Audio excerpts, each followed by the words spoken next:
Welcome to the Reality Revolution. I'm your host, Brian Scott. Today I'm overjoyed to return to Quo. Quo is a sort of corporate entity of different entities from the Confederation, including Ra, Hatan, and Latui, that provide information through a channel very similar to the Law of One material. I have several recent episodes from Quo, and it's sometimes a little easier to understand than the raw material. If you don't know what the raw material or the Law of One is, check out my previous episodes. These will ask certain questions, and I've tried to create episodes that focus around certain topics. One of the most interesting things I'm most fascinated with around the Law of One is the concept of intelligent infinity and accessing intelligent infinity as a real thing. There's an implication given in the Law of One material that certain civilizations begin a huge advancement once they come into contact with intelligent infinity. There is a distinction made in the Law of One material between intelligent infinity and intelligent energy. It would appear that intelligent energy is the movement of intelligent infinity. Some of these distinctions are talked about in the Quo material to expand on what we've learned so far in the Law of One. I refer you to an episode where I read all different descriptions of intelligent infinity in the raw material. That is a good place to start. This you might find to be a little bit more easy to understand. On November 24th, 2007, in a meditation session, Jim McCarty asks Quo, what is the key barriers to and requirements for making contact with intelligent infinity? Carla Channeling says, we are those known to you as the principle of Quo. Greetings, in the love and the light of the one infinite creator, in whose service we come to you this day.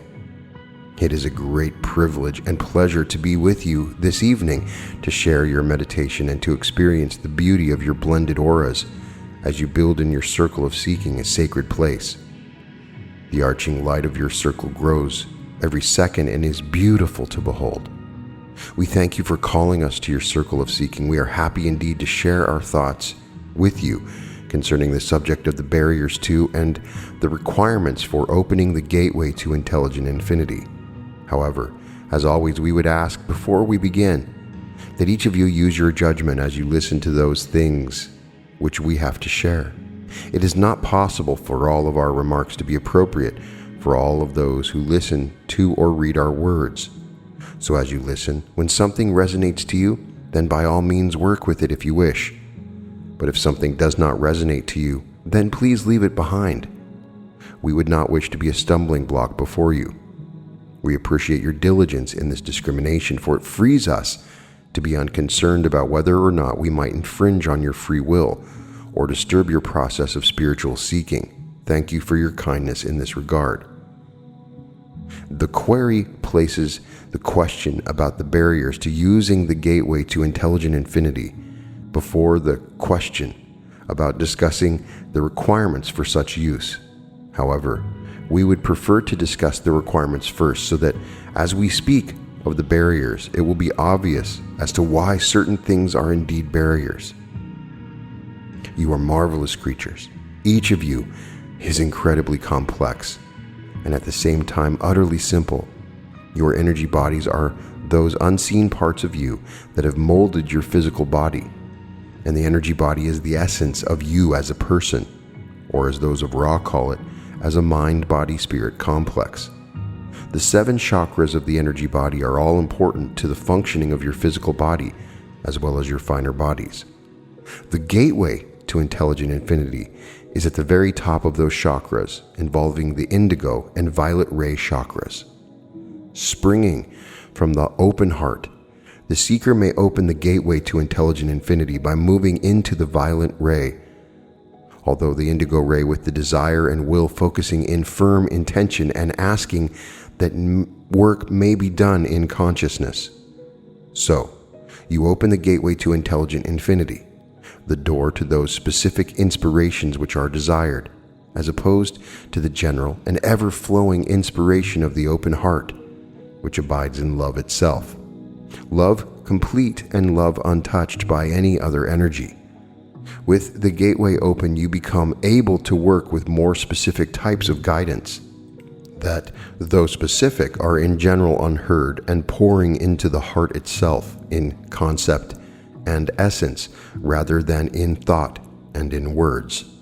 The nurturing and care of the energy body is very important to those who wish to use the gateway to intelligent infinity in their seeking.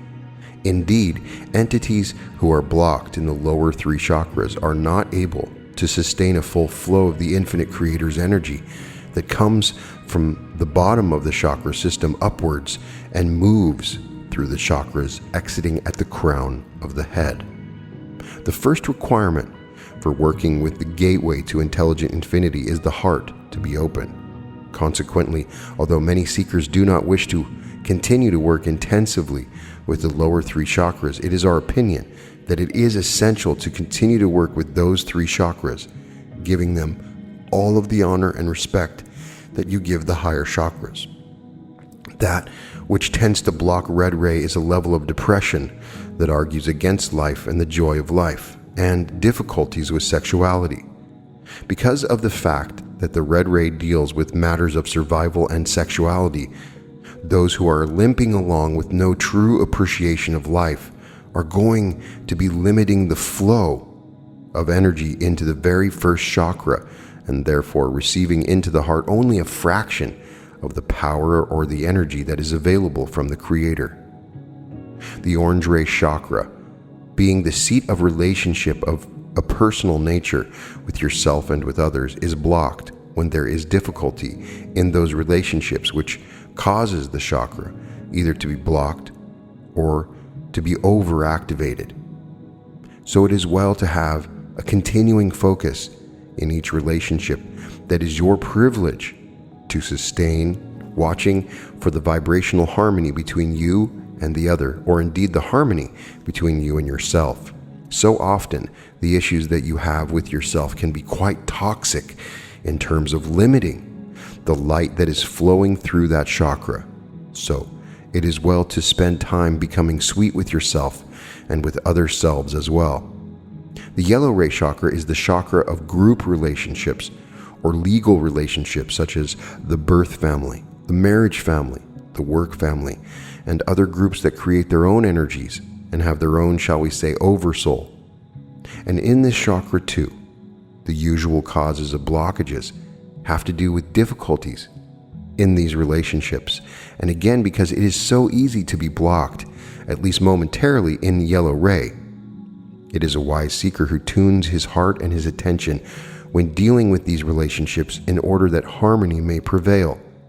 And when harmony has been lost from a certain situation, it is well to seek ways to restore it, for this restores the flow of energy through that chakra and into the open heart. Once an entity has reached the point where the heart is open and energy is flowing freely, he may then choose to move into the higher chakras if he wishes to do work in consciousness such as meditation, healing, prayer, or inspirational reading and reflection. He moves very consciously and deliberately into the indigo ray chakra, the home of faith. Here, one is always dealing with unseen things. In the indigo ray, one has left the physical body behind.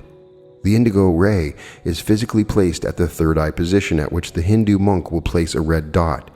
For in the Hindu system of belief, there is a great appreciation of this chakra, and it is believed by them, as well as us, that it is the gateway, the door, to direct contact with intelligent infinity, or as they would put it, the Creator. Dwelling in indigo ray, the seeker begins to approach the gateway by the use of silence. It is necessary that the mind be still to a great extent, so that the inspiration which is being sought may have room to flow into the chakra body through the violet ray and then the indigo, and then to be seated in the heart. Once that connection has been made and there is a downflow of inspiration and information matching the upflow of the Creator's energy, it is possible to work in consciousness simply by allowing that flow to occur and being aware consciously of that flow. For indeed, you are seated in the midst of a beautiful fountain of light when the gateway is opened and inspiration is moving in. It is within the blessing of that presence that one takes up the work that Beau Guest of seeking to know the truth, seeking to feel the insights that only come to a faithful and listening heart. The barriers to work with the gateway to intelligent infinity are those things that would block an entity in any of the rays up through the heart. Perhaps the most pervasive blockage found in spiritual seekers is a feeling of low self-worth, a feeling of unworthiness to do the work at hand. The one known as T spoke recently to this instrument of the depth of searching that she has gone through since the homecoming gathering that this entity attended at LL Research, asking the question, who am I? As she has delved into that question more and more, she has found a great deal of work that she feels the need to do in order to become a more sturdy and stable individual, spiritually speaking. The one known as T said that she found a great deal of self-judgment as she approached the question of who am I? We do not attempt to suggest to you that you make no mistakes. To be a third density human being, my friends, is to be error prone. You are dwelling within a heavy illusion, and your culture has many, many distortions which make it almost impossible to know what the truly ethical or right thing to do is at certain times. Further, in human nature, there is an unevenness of focus that is almost always present to some extent within the personality, so that one day you may feel that you are doing very well with the catalyst that you have, and on another day you may feel that you are doing quite poorly at it, handling things in clumsy ways, saying the wrong thing at the wrong time. We would encourage you to lift away from self-judgment at times that you feel you have made an error. It is well to observe errors in yourself when they occur. That is how one learns, by making mistakes.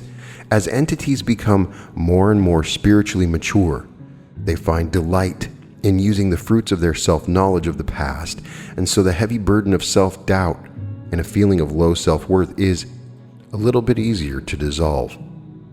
Yet always there is a disappointment that strikes a seeker when he realizes that he has made an error. He cannot go back and fix it. He simply must begin again and hope to remember the graceful way, the loving way, the compassionate way to handle catalyst of this kind when it comes round again, as it most surely will. Self-criticism and self-judgment are powerful sources of blockage. There is within many seekers the desire to make a difference in the world, to help others and serve good causes. Yet in that same general run of seekers, there is often a prejudice against working on the self, for it seems selfish to be absorbed in the processes of the self. It is our opinion that it is in healing yourself that you heal the world. It is in learning to love yourself that you learn to love others. It is in finding compassion at last for yourself that you are finally able to have compassion on others. It is in blessing your own suffering by respecting it, honoring it, and forgiving it in yourself that you become able to behold the suffering of the world in its massive and almost infinite depth. It is necessary, really, for you to fall in love with yourself. Self-judgment cannot be overcome. It must be balanced by compassion. You are bound to make mistakes and come under the possibility of judgment. It also, do you have within you creatorship, so that you are never in a position of having failed for long than it takes for you to turn again to the light and start afresh. There are various techniques for falling in love with yourself. If you are present with yourself and become aware of the wide range of emotions that you feel, that may be the most direct way to become kindly affectioned towards yourself, to like yourself, and ultimately gloriously, genuinely, truly fall in love with yourself, just as you are. You are perfect. This need not give you any cause for arrogance or pride. All entities are perfect. All entities are the Creator. Yet you dwell in the creation that you have made. So pamper yourself with good thoughts, good experiences, and frequent dips in the waters of truth and beauty and inspiration in whatever ways appeal to you. Another very common barrier that closes the energy body down in whatever chakra it is originating from is fear. There are any number of ways to be afraid. One may have a condition of chronic fear because of those things which have occurred and have been difficult catalysts to bear. There are ways to be afraid of the future. There may be fear surrounding the very process of knowing yourself, for you have a healthy and thriving shadow side, and you must acquaint yourself with that as well as with the part that takes your fancy, that part that is in the sunlight and likable. However, fear doesn't come upon you. It will block the flow of energy through the chakra system, and so we recommend the exercise of balancing to perform at least daily in the evening at the end of the day when you have a little time to reflect on what has occurred. Ask yourself what thoughts you may have had this day. Were you even tenor and your open heart were interrupted, even momentarily, and then move to those points of departure from the even keel of an open and flowing energy body. If some issue has arisen that has closed the heart, even for a second, it is well to move into that emotion once again, relive it, and even exaggerate it so that you have a very conscious and thoughtful awareness of what just happened. Just what it was that caused that feeling of, say, impatience, anger, jealousy, or even great joy. Anything that takes you away from the open heart and stops the flow of energy is deserving of an examination.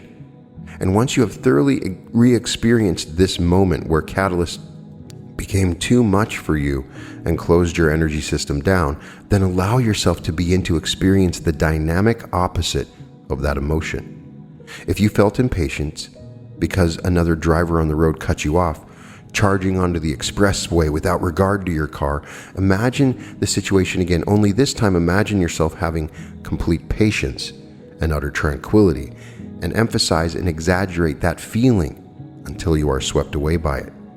Then release both dynamic opposites of patience and impatience and see how much more balanced you feel. Do this in the case of each of those thoughts or emotions that have thrown you off balance during the day. Reflect upon each of them, honor them, experience them, balance them, and restore your energy body to a good, even flow. You may find yourself wanting to tune up your energy body during the day as well, and it can be done in a moment if you wish to use that moment. We do not suggest shaping your thoughts because you know those are the thoughts you should have. Should is not a word that is helpful in spiritual seeking. It has nothing to do with the open and spontaneous flow of the love and the light of the one infinite Creator with whom you are attempting to work. Each of your thoughts is appropriate in its own way and true and good, and it is what it is. Therefore, it is in that open and spontaneous flow of thinking and acting and feeling that the meat of the seeker's learning lies. So when we say to tune up the self, we do not mean to alter the behavior, but rather to open the self to the awareness of the Creator. When you are able to do this even momentarily, it opens up the chakra body and allows the energy to move freely. This entity is a mystical Christian, and often she has one word prayer that she uses. It is Jesus. That one word can alter her entire attitude. There are key words for each of you. For the one known as R, it is the word remember. Find those key phrases that make your heart smile and restore the flow of good energy through your body. In another session on February of 2003, the question is asked, what are the disciplines, prerequisites, attitudes, and practices that are helpful to me in order to open my indigo race center to intelligent infinity at the present time? Carla channeling explains, we are those of the principle known to you as Quo, and we greet you in the love and the light of the one infinite Creator in whose service we are. It is our privilege to be called to this group, and we thank the one known as R for this query. The request of the one known as R for information is exquisitely phrased, and we would thank the one known as R for the care and love in which he crafted the expression of seeking for the truth of the moment, the space, the time, and the ever full expression of appreciation and thanksgiving for that process which moves in the present moment as the emerging blossom of transformation, new life and new birth. The request for prerequisites, practices, disciplines, and attitude that are helpful is a request made by one who has spent a good deal of time and energy in contemplation of the outer teachings of what this instrument would call unchurched spirituality. The question being couched in the language familiar to those who enjoy the wording of those known as Ra creates an atmosphere in which we may feel free to use the cosmology of this system, which indeed is most consciously described or represented by those known as Ra. Within this system of cosmology, shall we say, the gateway to intelligent infinity rests above the energy center known as the brow chakra or the indigo ray chakra.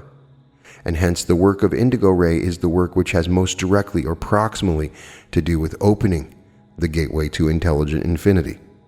The discipline of the personality and work in consciousness is the precinct and purpose of this energy center, and it is within the center that the practices and disciplines requested dwell, for the most part in terms of their subject matter. The attitude is certainly a central key, not only to the seeking pattern and process of the one known as R, but also the seeking pattern and process of each seeker of truth within the creation of the Father. This attitude is such a central key that it becomes the chief rod and staff that support the seeking of the pilgrim. The preeminent position of attitude is such that by attitude alone, the entity who dwells in faith and lives fearlessly and in atmosphere of thanksgiving and gratitude has by that simple token entered the gateway of intelligent infinity. Being fearless is perhaps not as simple as it may seem, and the threads of being that move into the lessons of becoming fearless are those same threads of being that move into the lessons of peace and the discovery of its nature. Indeed, it may be said that the Redeemer of the third density world is that which is known to this instrument as love. For the heart of this attitude, which gives thanks for all things, is the fearless heart that sees the love in all things, even as it sees the distortions to which love has been bent by those co-creators which are other selves. The process of becoming aware of reasons to be grateful in all things is a long and subtle process, and one which ties back into the discipline of the personality. The part of your query to which we have not yet responded, however, the prerequisites of work at this time for the one known as R in opening the gateway to intelligent infinity, moves back into what we would call the metaphysical past, rather than the historical past.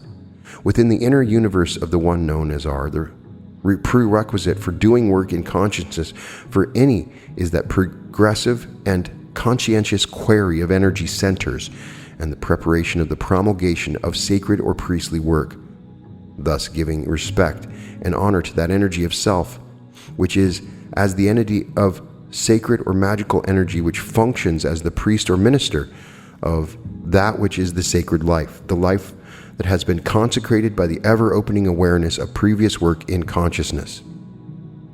With this entity, then, we shall walk through some considerations for the work of preparing for a session of work in consciousness. The basic plan for this work would be to choose a single place and a single time of day within which to do this work. The time would be a time of contemplation and what this instrument would call the balancing meditation. This meditation is one in which recent thoughts and biases of the feelings that have been experienced by the self are examined to determine for the self the possible distortions, for positive and negative, that have resided in these pockets of gathered catalyst and experience. The one who reviews the self's thoughts and feelings is as one who goes into the storehouse of its grains to gaze at the harvest and judge its worth. As one winnows through one's thoughts, and as one reviews those triggers which have caused the responses within the self, One may see those areas of lack and esurgence, which baffle or otherwise distort the flow of energy through the energy body. It is well perhaps to start with that which is the so-called lowest, that first chakra, or red energy center, in which reside strong and profoundly meaningful responses to triggers concerned with survival, sexuality, and territory.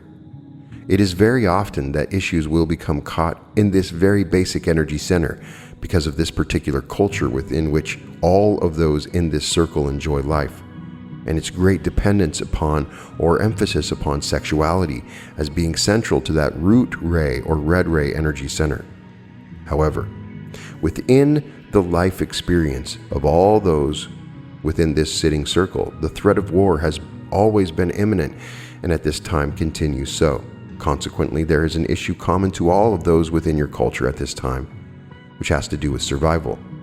Further, there are those issues concerned with the information of the so-called New Age, as this instrument calls it, information which often suggests the sudden ending of certain processes upon your planetary sphere, thereby in a lesser but equally disturbing way suggesting threats to survival. These issues create a background area of interference which may only be addressed when acknowledged, recognized, and dealt with as a part of that which is the milieu. Within the next energy center lies that which is most visible among your peoples, and yet not that which can be overlooked, the culture which you enjoy, and the so-called New Age subculture, whose opinions often affect the philosophy of, shall we say, the surface culture of your peoples, emphasizes and indeed nearly glorifies personal relationships, and consequently, it is most likely within your day-to-day discussions and communications and with other selves that the issues which truly are informing and consuming the mind and emotions are known to the self. It is well, however, to gaze at those patterns which are repetitive, which do not seem constructive, for energies within this orange ray system may well be strengthened and crystallized by such work. A key indeed is to see each entity within a relationship as a flower of a unique beauty, which is better beheld than trimmed or plucked.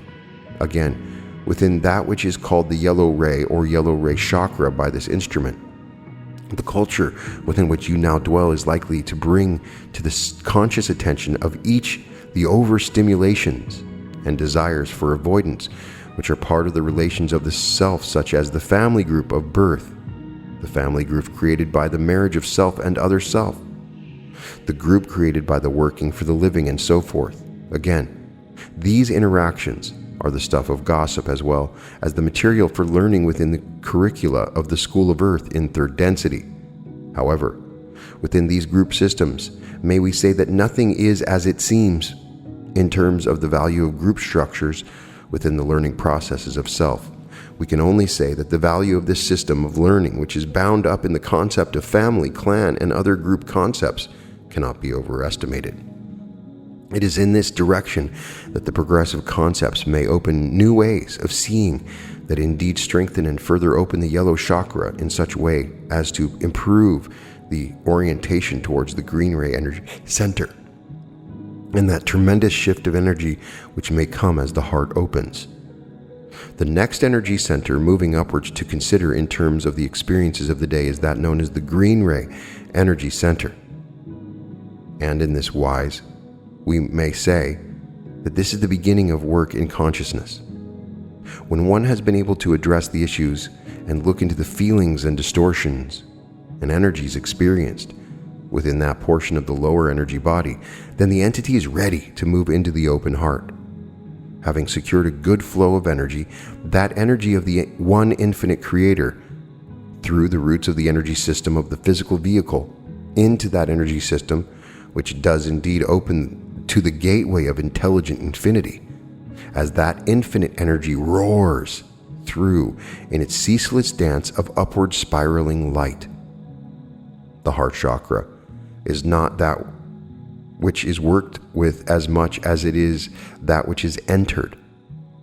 As one with great gratitude enters the holy place in which one is safe, loved, cared for, and appreciated as a child of the one infinite creator, a child and an heir, a rightful and loving heir, and indeed a co-creator. The space of the heart is that which is filled with the balm of Gilead. It is that which beams and radiates as the sun. It is that in which there is no effort, strife, or worry, but only the feeling of loving arms, a strong and loving chest and shoulders to rest upon when one is weary, a capacious lap to sit in, to nestle in, to curl into and go to sleep in when one is exhausted within the heart. This is the energy of healing, the energy of unbridled and unstinted compassion. This energy is that energy that is the steady state of the creation of the Father, that vibration which is the essence of the one great original thought of the infinite Creator. Resting upon the energy of this center, resting upon the open heart, it is then that the disciplines of the personality begin. That which is the blue ray center or the throat chakra is the seat of the discipline of creating true communication, true speech, and true statements. It is the seat wherein one discovers the art of listening. And these disciplines feed into those conduits that lead to communication that runs clear, as the stream that does not pick up the mud and the silt of the storm, but rather lets energies be as they express, as they resound, as they ripple, not so much judging as praising the beauty of the ripples, not so much resisting as dancing with the patterns that emerge. The one known as R has tremendous amounts of dedication and energy in the area of indigo ray work and is well aware of issues which it focuses upon at this time, and we would not infringe upon the free will of the one known as R. We do not believe there is any lack in this portion of the creative and intentional work in service of the one known as R, but rather that this entity focuses with great care and love and persistence at this time. And this entity indicates by the very shape of its query, it is well aware of its need to move back into the whole self as a prerequisite to doing work in consciousness. It is when the bottom is firmly planted and well placed on the ground of true small things that the spirit may soar. It is when the first story of the house of a life is swept and tidied that one may go to the upper room, there to be lifted into the midair with the angels.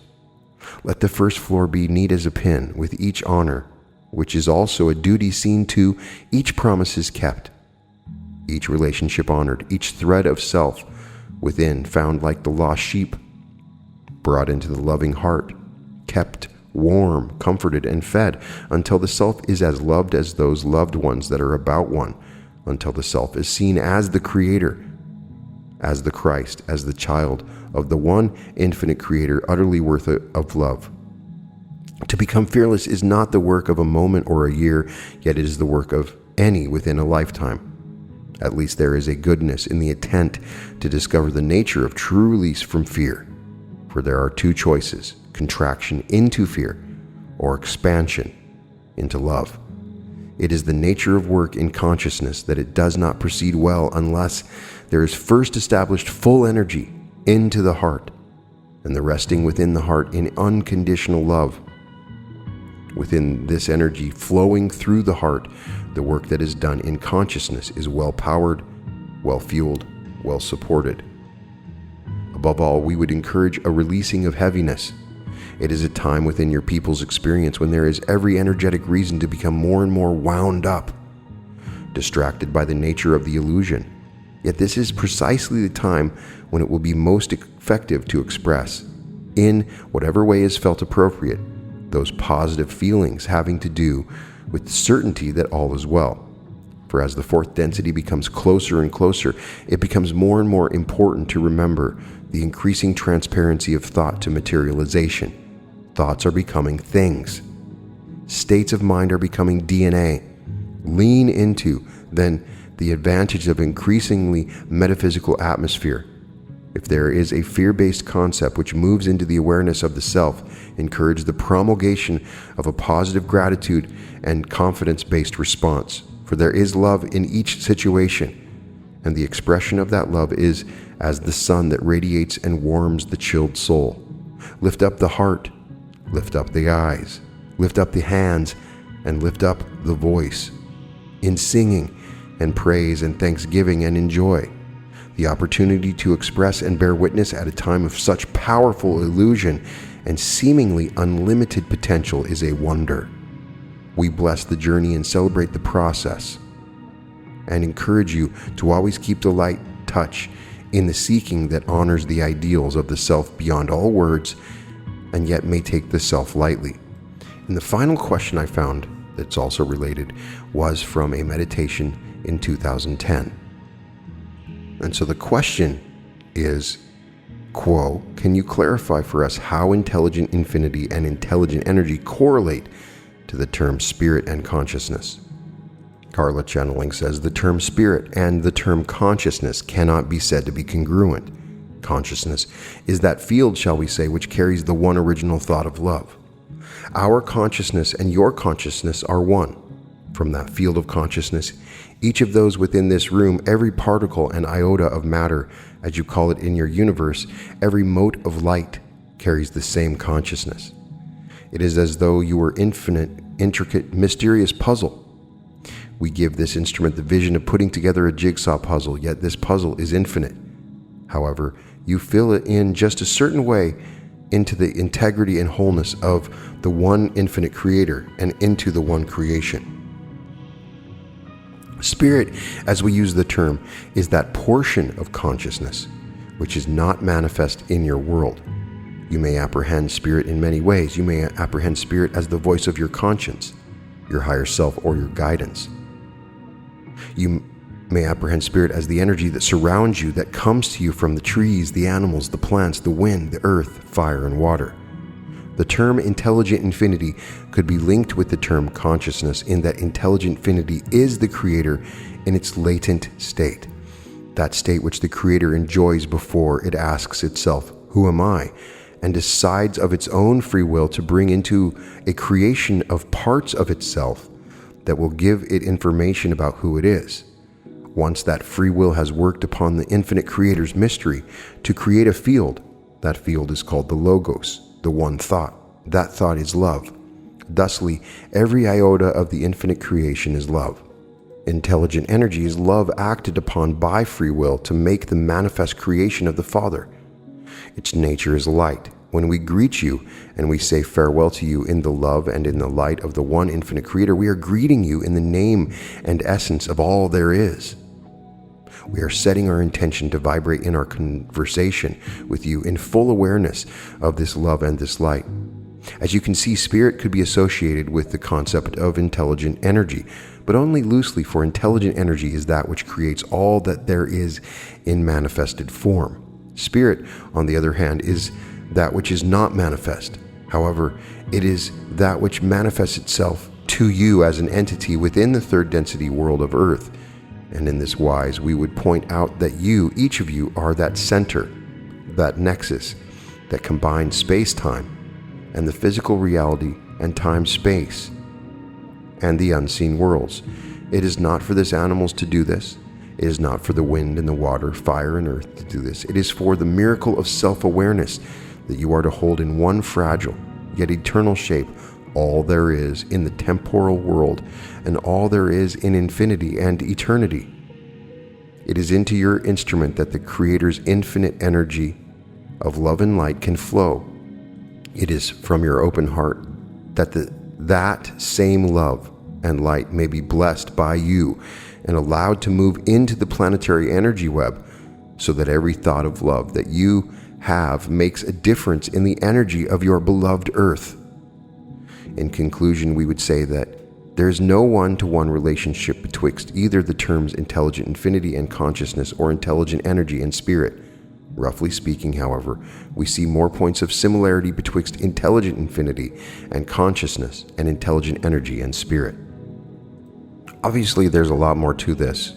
I believe that they used intelligent energy and intelligent infinity to build the pyramids and many of the miracles that we see in the world. But these are a very good expression of how the intelligent infinity and intelligent energy are described in the Law of One. Something that's often referred to by both Quo and Ra is the importance of balance of the energies. And here we see an emphasis of those lower energy centers. In my own life, I can say that I spent forever working on trying to open my heart and my throat and my third eye, and ignored my root chakra and my sacral chakra for a long time. And I was struggling. Why am I not getting to where I want to be? And the root is so important. A lot of people, once I've started to get the ability to kind of see if other people's chakras are open, most people's root chakras are closed. I believe that most people's root chakras are actually closed. People are afraid. If you're afraid of survival, if you're afraid of your next paycheck, if you're scared, your root chakra is closed. Why is it so important to eliminate fear in your life? Because that fear is closing up the energies that are coming up your body. Also, there is balance. Another portion of the law of one that's very interesting is understanding all of your emotions and their opposites. So if you're impatient, imagining the opposite of that. If you're fearful, imagining the opposite of that. Coming into consideration of these oppositions seems to allow the energy to flow in a better way. All of this might sound generic, like stuff that we've already talked about, but it's coming from a little different source and it's a little bit different discussion. I do have this dream that we suddenly start to unlock intelligent infinity on this planet on a large scale, and everything will begin to change. And I see that happening, and I want to see that happen even more. And these kind of channelings help us to become aware of how it happens. So it appears that the key elements of intelligent infinity and intelligent energy are the crown and third eye. The crown chakra is where intelligent infinity enters, and intelligent energy moves through the third eye. Obviously, we can send out love and light from our hearts. All of them seem to be integrated and interconnected. So I would love to get your discussion of this and what you think are the keys for us to bring intelligent infinity into the world. Another great emphasis on this, which is very important, is that you must find a way to love yourself. That does not mean that you're being selfish or you're being service to self. It is a big difference.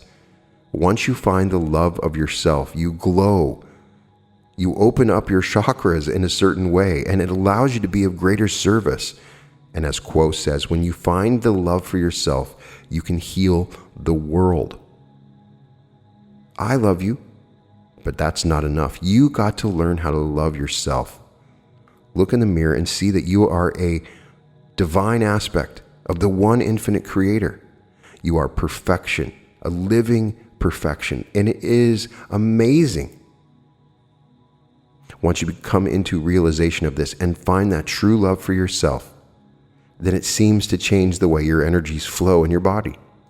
Let me know if you would like to have further Quo readings and if there are any particular subjects you want me to research, because Quo has talked about quite a bit different stuff, and it's very, very interesting. So I will continue to do these episodes if you're still interested. All episodes of The Reality Revolution can be found at therealityrevolution.com. And welcome to The Reality Revolution.